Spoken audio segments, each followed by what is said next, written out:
This Remax of Hot Springs Village property video is presented by Alyssa Need. You will fall in love with immaculate, beautifully decorated home.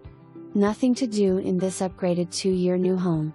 $50,000 in upgrades include professional installed window film throughout, 3-inch wood blinds throughout, 2 sun domes, second electric water meter, sprinkler system plus additional large stones, beds and trees, bookshelves added over cabinets in great room, mudroom bench and shelf in laundry, gas cooktop, solar lighting front and back, garden fountain, attic flooring for storage, outdoor lighting, owner's bath, closet and laundry connected, bonus room west/HVAC, solar panels, monthly usage only $144, buyer to assume purchase.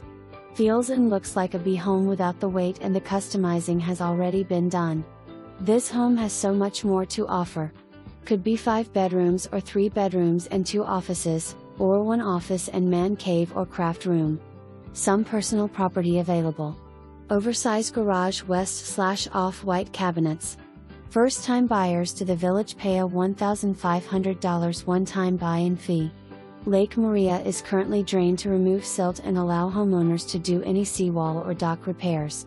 Fish habitat will be added when lake